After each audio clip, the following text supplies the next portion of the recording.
আসসালামু আলাইকুম প্রিয় দর্শক, চ্যানেল আই সংবাদে স্বাগত। আপনাদের সঙ্গে আছি আমি সামির হোসেন।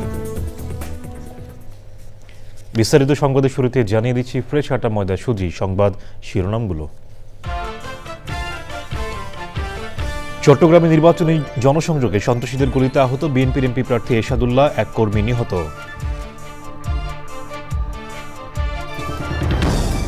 অবাধ সুষ্ঠু নির্বাচনের মধ্য দিয়ে ব্যারাকে ফিরতে চায় সেনাবাহিনী, বলল সেনা সদর। ভোটের পর দেশে স্থিতিশীলতার আশা।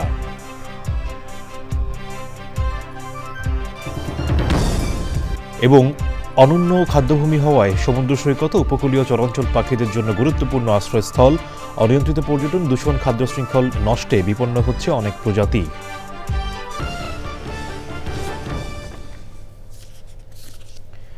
সংবাদ শিরোনামগুলো জানাচ্ছিলাম। এখনকার সংবাদ আয়োজন একই সঙ্গে চ্যানেল আইয়ের ইউটিউব চ্যানেলে এবং চ্যানেল আইয়ের ওটিটি প্ল্যাটফর্ম আই স্ক্রিনে লাইভ স্ট্রিম হচ্ছে। এবারে বিস্তারিত। আর শুরুতেই ভোটের হাওয়া।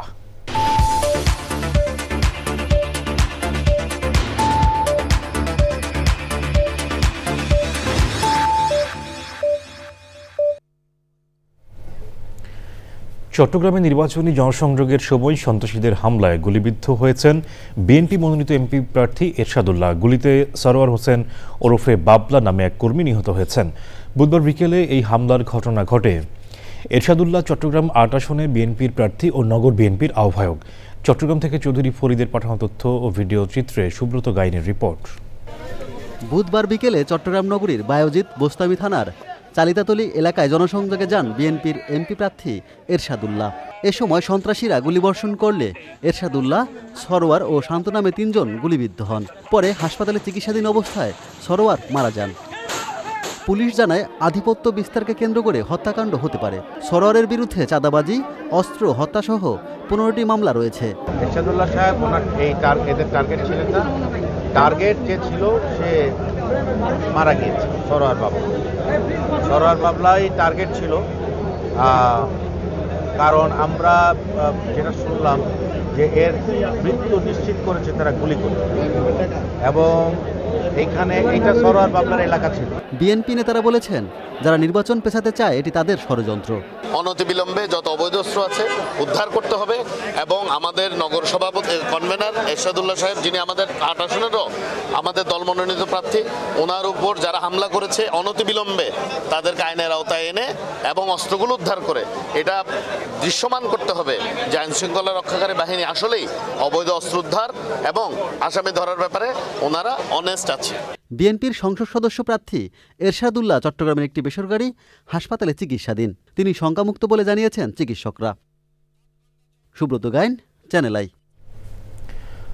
অবাধ ও সুষ্ঠু নির্বাচনের মধ্য দিয়ে সেনাবাহিনী ব্যারাকে ফেরত যেতে চায় বলে জানিয়েছে সেনা সদর। সেনানিবাসের সংবাদ সম্মেলনে জানানো হয়, কতিপয় স্বার্থান্বেষী মহল সেনাবাহিনীর নামে অপপ্রচার চালাচ্ছে। সব পর্যায়ের সেনা সদস্যের নেতৃত্বের প্রতি আনুগত্য রয়েছে। ত্রয়োদশ সংসদ নির্বাচনে ৯০,০০০ থেকে ১ লাখ সেনা সদস্য নিয়োজিত থাকবে বলেও জানিয়েছে সেনা সদর। রিয়াজ ইসলামের রিপোর্ট। সেনাবাহিনীর ইন-এইড টু সিভিল পাওয়ার কার্যক্রম নিয়ে ঢাকা সেনানিবাসে সংবাদ সম্মেলন। নির্বাচন, আরপিও সংশোধন, আইন শৃঙ্খলা পরিস্থিতি ও গুমের অভিযোগে গ্রেপ্তার সেনা অফিসারদের নিয়ে কথা বলেন সামরিক কর্মকর্তারা। নির্বাচন ঘিরে অস্ত্র উদ্ধার এবং সীমান্ত দিয়ে অস্ত্র প্রবেশ রোধে অভিযান জোরদার করা হচ্ছে বলে জানানো হয় সংবাদ সম্মেলনে। নির্বাচনকালীন সময়ে আমরা ৯০,০০০ থেকে ১ লক্ষ সেনা সদস্য মাঠ পর্যায়ে আমরা নিয়োজিত করব, যেটা এযাবৎকালের সর্বোচ্চ। এবং আমাদের পরিকল্পনায় জেলা পর্যায়ে, উপজেলা পর্যায়ে, এমনকি ক্ষেত্র বিশেষে আপনার আসন ভিত্তিক আমরা ক্যাম্প স্থাপন করে যথাসম্ভব এই আইনশৃঙ্খলা পরিস্থিতি নিয়ন্ত্রণে রাখার চেষ্টা করব। সামাজিক যোগাযোগ মাধ্যমে অপপ্রচার রোধে করণীয় নিয়ে সাংবাদিকদের প্রশ্নের জবাবে সেনা সদর জানায়, বাহিনী আগের থেকে অনেক বেশি ঐক্যবদ্ধ। কিছু স্বার্থান্বেষী মহল সেনাবাহিনী, বিশেষ করে সেনাবাহিনীর নেতৃত্বকে প্রশ্নবিদ্ধ করার জন্য মিথ্যা, বানোয়াট এবং উদ্দেশ্য প্রণোদিতভাবে অপপ্রচার চালাচ্ছে। সেনাবাহিনীর প্রতিটি সদস্য, সেনাবাহিনী প্রধান এবং সেনাবাহিনীর সিনিয়র লিডারশিপের প্রতি শতভাগ অনুগত এবং বিশ্বস্ত রয়েছে। গুমের অভিযোগে গ্রেপ্তার সেনা কর্মকর্তাদের বিষয়ে বাহিনী জানায়, সেনা ও আইসিটি দুটি স্পেশাল অ্যাক্টকে মুখোমুখি করা ঠিক হবে না। আইসিটি অ্যাক্টের অধীনেই বর্তমানে মামলাটি পরিচালিত হচ্ছে আমরা সরকারের সাথে এঙ্গেজমেন্টে আছি, আমরা রেডিও আছি, আমরা আইনের প্রতি শ্রদ্ধাশীল। দেশের যে প্রচলিত আইনগুলো আছে সেটার মধ্যে যেভাবে বিচার হবে আমরা চাইব যে সরকার একটি স্বচ্ছ প্রক্রিয়ার মাধ্যমে বিচারটি সম্পন্ন করবে। আইন শৃঙ্খলা পরিস্থিতি নিয়ে প্রশ্নের জবাবে সেনা কর্মকর্তারা বলেন, নির্বাচন হলে দেশে স্থিতিশীলতা আসবে, সেনাবাহিনী ক্যান্টনমেন্টে ফিরে যাবে। রিয়াজ ইসলাম, চ্যানেল আই, ঢাকা। ভোট নিয়ে আলোচনা এখন সারা দেশে। দেশের নানান বয়সী নানান পেশার মানুষ নির্বাচন নিয়ে কি ভাবছেন সেটা জানতে সারা দেশে ঘুরে বেড়াচ্ছে চ্যানেল আই এর ক্যামেরা। আজ জানব বগুড়ার ভোটারদের কথা, যেখানে একটি আসনে প্রার্থী হয়েছেন সাবেক প্রধানমন্ত্রী ও বিএনপি চেয়ারপারসন বেগম খালেদা জিয়া। অন্য একটি আসনে প্রথমবারের মতো প্রার্থী হচ্ছেন বিএনপির ভারপ্রাপ্ত চেয়ারম্যান তারেক রহমান। ভোটার, সামনে ফেব্রুয়ারিতে আমি ভোট দিব। তো আমাদের বগুড়া থেকে তারেক রহমান উনি ভোটে দাঁড়াইছে। তো আমি চাবো ওনার কাছে আমার আবেদন যে বগুড়ার আগের বছরে যেগুলো উন্নয়ন হয়নি উনি ওঠার পর যেন সেই উন্নয়নগুলো করে। এবার আমাদের মনের আশা হয়তো পূর্ণ হবে যদি সত্য কথা, যদি সামনে ফেব্রুয়ারিতে নির্বাচন হয়, এই নির্বাচনে যে বিপুল ভোটে জয়যুক্ত করতে পারে তাহলে আমরা বগুড়াবাসী আনন্দিত। যেহেতু আগে বগুড়ায় কোনো উন্নয়ন হয়নি, এখন তারেক রহমান আমাদের প্রিয় এবং তার মা বেগম খালেদা জিয়া আমাদের বগুড়ার জন্য উন্নয়ন আগে করেছে, 17 বছর আগে করেছে, এবং এখন তারা যদি আসে তাহলে আবারও এই উন্নয়ন হবে। যে প্রার্থী হোক আমাদের যাতে সুষ্ঠুভাবে ভোট দেওয়ার ব্যবস্থা করতে পারে। আর বগুড়া থেকে আমাদের অনেক কিছু থেকে বঞ্চিত আছে, যেমন আমাদের সরকারি রাজকীয় কলেজে এটা আমাদের একটা বিশ্ববিদ্যালয় করা উচিত। আমার প্রথম ভোট ইনশাআল্লাহ ধানের শীষের পক্ষে হবে। তো আমরা চাচ্ছি যে দেশ পরবর্তীতে একটা নতুন একটা অভিভাবক পাক। নতুন ভোটার, সামনে নির্বাচনে আমি ভোট দিব। আমি তারেক রহমানের কাছে এটা আবেদন যে সামনে নির্বাচনে যেন আমি সুন্দরভাবে ভোট দিতে পারি, কেন্দ্রের পরিবেশটা যেন সুশীল থাকে এবং সবাই যেন সুষ্ঠু মতো ভোট দিতে পারে, এবং নির্বাচিত হওয়ার পর বগুড়ার যে সমস্যাগুলো রয়েছে সেই সমস্যাগুলো যেন দ্রুত সমাধান পায়। আমি একজন নতুন ভোটার, বিগত 16 বছর আমাদের এই বগুড়া জেলায় অত উন্নত হয় নাই। বিএনপির কাছে আশাবাদী যে আমাদের বগুড়ার 16 বছরে যা উন্নয়ন হয় নাই তারা আসলে উন্নয়ন করবে। নতুন ভোটার হিসেবে আমাদের বগুড়া 6 আসনের তারেক রহমান, যিনি আগামী দিনের সংসদ নির্বাচনে দাঁড়িয়েছেন, আমরা চাই সে যেন আমাদের বগুড়াকে উন্নয়ন করে। আমি চাই যে এইবারে ফেব্রুয়ারি মাসের যেন ভোট সেন্টারগুলোতে যেন কোনো বিশৃঙ্খলা না সৃষ্টি হয়, আমরা যেন সবাই যেন ভালোভাবে ভোট দিতে পারি, এবং ভোট নিয়ে যেগুলো গন্ডগোল হয় বা মারামারি হয় ওগুলো যেন না ঘটে। এবারে অন্যান্য সংবাদ। বিশ্বে প্রায় 215 প্রজাতির সৈকতের পাখি টিকে রয়েছে। অনন্য খাদ্যভূমি হওয়ায় বাংলাদেশের সৈকত ও উপকূলীয় চরাঞ্চল পাখিদের জন্য গুরুত্বপূর্ণ আশ্রয়স্থল। তবে অনিয়ন্ত্রিত পর্যটন, দূষণ, জোয়ার ভাটার ধরন পরিবর্তন এবং খাদ্য শৃঙ্খল নষ্টের কারণে বিপন্ন পাখির আশ্রয়স্থল। আফরুজা হাসির রিপোর্ট। বঙ্গোপসাগরের কোল ঘেঁষে গড়ে ওঠা পৃথিবীর বৃহত্তম বদ্বীপ বাংলাদেশে রয়েছে সুদীর্ঘ সমুদ্র সৈকত ও উপকূলীয় চরাঞ্চল। সোনালী বেলাভূমি শুধু পর্যটন স্থলই নয়, পরিযায়ী সহ নানা প্রজাতির পাখির অন্যতম আবাসস্থল সমুদ্র সৈকত ও চরাঞ্চল। খাদ্য, প্রজনন ও আবাসস্থলের খোঁজে প্রতি বছর শীতপ্রধান দেশ থেকে বক, সরালি, কাস্তেচড়া, জিরিয়া, জৌরালি, বাটানসহ হাজারো পরিযায়ী পাখি আসে সোনাদিয়া দ্বীপ, নিঝুম দ্বীপ, গাঙ্গুইরার চর, দমার চর, চর বীরবিরা, চর শাহজালাল সহ উপকূলের সৈকতে। এই পাখি শুধু প্রকৃতির সৌন্দর্যই বৃদ্ধি করে না, বরং পরিবেশের ভারসাম্য রক্ষায় রাখে গুরুত্বপূর্ণ অবদান। জলবায়ুর বিরূপ প্রভাব, পরিবেশ বিরোধী উন্নয়ন, অবৈধ বালু উত্তোলন, নানা দূষণসহ পাখি শিকারীদের দৌরাত্ম্যে বিপন্ন ও বিলুপ্তপ্রায় নানা প্রজাতির পাখি। এমন বাস্তবতায় সৈকতের পাখি সংরক্ষণে টেকসই ব্যবস্থাপনা, গবেষণা, তরুণ প্রজন্মকে সম্পৃক্তকরণ সহ সচেতনতা বাড়ানোর তাগিদ দিয়েছেন বিশেষজ্ঞরা। আর তাতেই নিশ্চিত হবে সুন্দর ও প্রাণবন্ত প্রকৃতি। আফরোজা হাসি, চ্যানেল আই। দর্শক, সৈকতের নিয়ে পর্ব দেখবেন আজ রাত 10:15 প্রকৃতি ও জীবন অনুষ্ঠানে। মুন্সিগঞ্জ সদরের বজ্র যোগিনীর এক স্কুল শিক্ষক আবাসন ভবনের ছাদে ফল ফসলের চাষ করে পরিবারের চাহিদা মেটাচ্ছেন। পাশাপাশি ছাদ কৃষির অভিজ্ঞতা থেকে শিক্ষার্থীদেরও কাছে পৌঁছে দিচ্ছেন বাস্তবমুখী শিক্ষার বার্তা। বিস্তারিত জানাচ্ছেন শাইখ সিরাজ। মুন্সিগঞ্জ সদরের বজ্রযোগিনী উচ্চ বিদ্যালয়ের প্রাঙ্গণের এই একতলা ভবনে বসবাস করেন বিদ্যালয়ের প্রধান শিক্ষক মোহাম্মদ জহিরুল ইসলাম আয়ুব। শিক্ষকতার পাশাপাশি গত 2 বছর ধরে তিনি যুক্ত হয়েছেন ছাদ কৃষিতে। আমি এই সাথে প্রথমে শুরু করেছিলাম পালং শাক দিয়ে। এখন পালং শাকের সিজন না, ধনিয়া, তারপরে কিছু বিলাতি ধনিয়া আছে, আর মরিচ আছে, কামরাঙ্গা আছে, মানে অনেক ফলগুলো আছে। বিশেষ করে সবজি হিসেবে মরিচটা আমি রাখি, কারণ মরিচের বর্ষাকালে প্রচুর দাম। আমরা এই সুযোগটা নিয়েছি যাতে বর্ষাকালে দামের সময় মরিচ আমার না কিনতে লাগে। এখানে যেসব ফল ফসল উৎপাদন হয় তার চারাও উৎপাদন করে সরবরাহ করেন শিক্ষার্থীদের মাঝে। মেরিটোরিয়াস স্টুডেন্ট না, তোমার 2টা চারা দিয়ে দিলাম। একদম মেহমান আসলো, তাদের 2টা চারা দিয়ে দিলাম। কিন্তু প্রচুর বেগুনের তাল বেগুনের চারা আছে আমরা যেখানে সাধারণ সরে ধরে।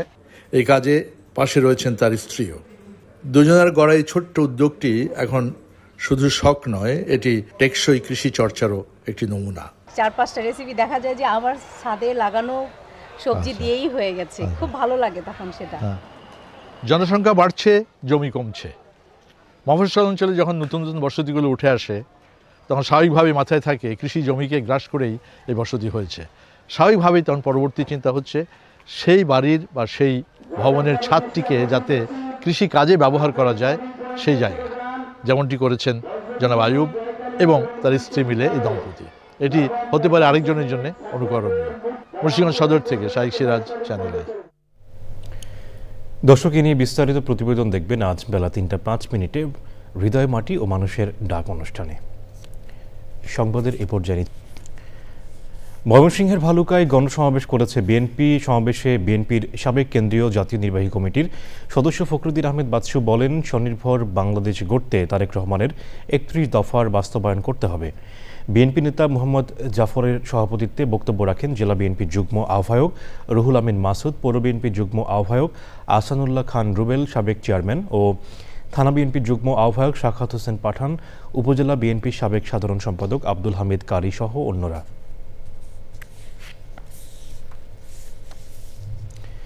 আগামী 16 ডিসেম্বর থেকে অবৈধভাবে আনা বা নিবন্ধনহীন মোবাইল ফোন দেশে ব্যবহার করা যাবে না। সরকারের এমন সিদ্ধান্তকে স্বাগত জানিয়েছে mobile phone industry owners association of Bangladesh. এর ফলে সরকারের 1000 কোটি টাকার রাজস্ব আয় হবে বলে জানিয়েছেন সংগঠনের নেতারা। পরাগ আজিমের রিপোর্ট। রাজধানীতে সংবাদ সম্মেলনে মোবাইল ফোন হ্যান্ডসেট শিল্প মালিকরা জানান, বর্তমানে দেশি বিদেশি মিলে 17টি মোবাইল ফোন কারখানা দেশে উৎপাদনে আছে, যা শুরু হয়েছিল 2017 সালে। প্রতিষ্ঠানগুলো 2500 কোটি টাকার বেশি বিনিয়োগ করেছে। কর্মসংস্থান হয়েছে 1 লাখের বেশি মানুষের। অন্যদিকে অবৈধভাবে দেশে আসা স্মার্টফোনের কারণে সরকার প্রতি বছর 1000 কোটি টাকা রাজস্ব হারাচ্ছে, পাশাপাশি তৈরি করছে নিরাপত্তা ঝুঁকি। পিটিআরসি 2025 সালের 16 December national equipment identification register চালু করার ঘোষণা দিয়েছে। এর মাধ্যমে অবৈধভাবে আমদানিকৃত ও নিবন্ধনহীন ফোন দেশে ব্যবহার করা যাবে না। এই উদ্যোগের ফলে সরকারের 1000 কোটি টাকার রাজস্ব নিশ্চিত হবে এবং বাজারে শৃঙ্খলা ফিরে আসবে। স্মার্টফোন উৎপাদকরা জানান, এই উদ্যোগের ফলে সরকারের পাশাপাশি ভোক্তারাও লাভবান হবেন। 100% এক্সিকিউশন হয়, 6 মান্থস পরে আমরা ধরে নিচ্ছি যে গ্রে মার্কেট অনেক কমে আসবে।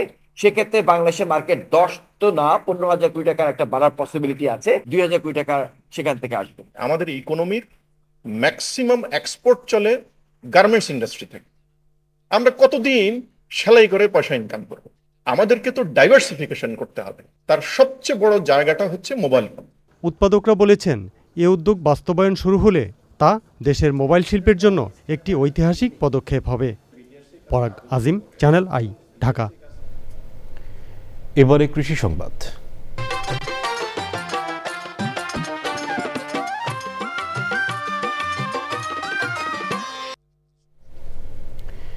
কক্সবাজারে এবার আগাম সবজি চাষে ঝুঁকেছেন কৃষক। গত মৌসুমে সবজির মূল্য না পাওয়ায় এবার আগেভাগে নেমে পড়েছেন তারা। কক্সবাজার থেকে সরোয়ার আজম মানিকের তথ্য, ভিডিও চিত্রে আল মুফসিদের রিপোর্ট। কক্সবাজার জেলার 8 উপজেলাতেই কম বেশি সবজির চাষ হয়ে থাকে। কৃষক প্রতি বছরই নিয়মিত চাষ করে থাকেন শীতকালীন সবজি। তবে গত মৌসুমে মূল্য না পাওয়ায় এবার আগেভাগেই মাঠে নেমে পড়েছেন তারা। গত বছর হচ্ছে যে প্রচুর লস হয়েছিল, এবছর অগ্রিম কৃতি করার কারণে মানে আশা করি ভালো ভালো হতে পারে। গত বছর তো খুব মূল্য পাই নাই, একদম যেখানে গেছে যেই চাষ করছে সেই চাষে লস শিকার হয়েছে চাষাবাদ। এখন আমরা আগে অগ্রিম করতেছি, দাম কিছু পাওয়া যাবে আর কি। চাষিদের নানাভাবে উৎসাহ দেওয়ার কথা জানায় কৃষি বিভাগ। কৃষকও আমাদের পরামর্শ মোতাবেক তারা চাষ করেছে। এই তাদের সবজি চাষের ফলে যেটি হয়েছে, বাজারে অনেক সময় এই সিজনে আমাদের সবজির দাম বেশি থাকে, কিন্তু আমাদের কৃষক ভাইরা আগাম সবজি চাষ করার কারণে বাজারে সবজির দামও একটা নির্দিষ্ট ক্রয় ক্ষমতার মধ্যে আছে। কৃষি সম্প্রসারণ অধিদপ্তরের হিসাব মতে এবার জেলায় ৭,৬০০ হেক্টর জমিতে সবজির আবাদের লক্ষ্যমাত্রা ধরা হয়েছে। ইতোমধ্যেই ২৫০ হেক্টর জমিতে অগ্রিম সবজি চাষ হয়েছে। আল মুকসিদ, চ্যানেল আই। এবারের প্রকৃতি সংবাদ।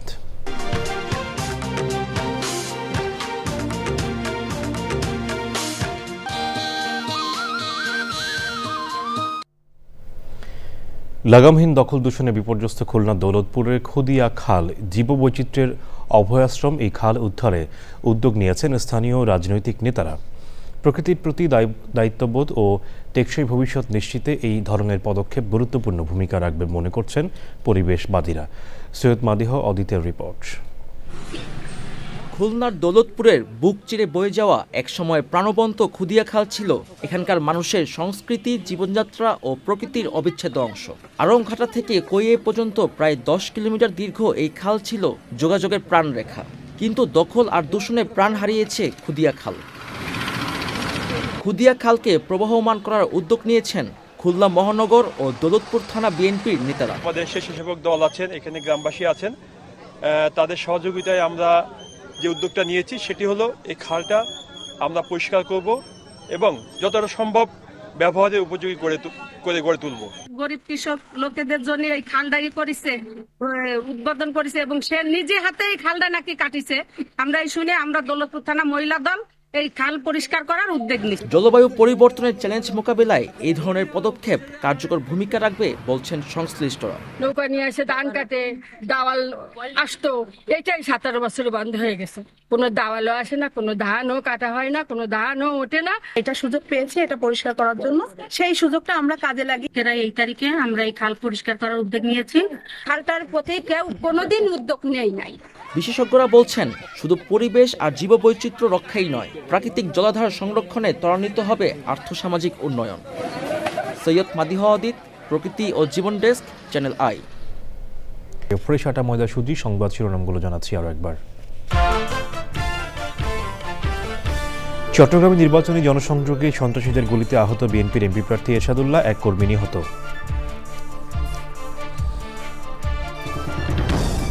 অবাধ সুষ্ঠু নির্বাচনের মধ্য দিয়ে ব্যারাকে ফিরতে চায় সেনাবাহিনী, বলল সেনা সদর। ভোটের পর দেশে স্থিতিশীলতার আশা।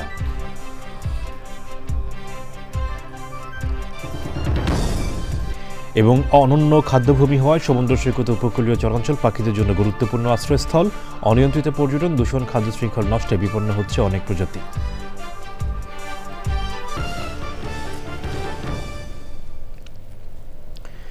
দর্শক, চ্যানেল আই এর সর্বশেষ সংবাদ জানতে ভিজিট করুন channelionline.com-এ। যুক্ত থাকুন আমাদের সোশ্যাল মিডিয়া প্ল্যাটফর্মগুলোর সাথে। এতক্ষণ সাথে থাকার জন্য ধন্যবাদ সবাইকে।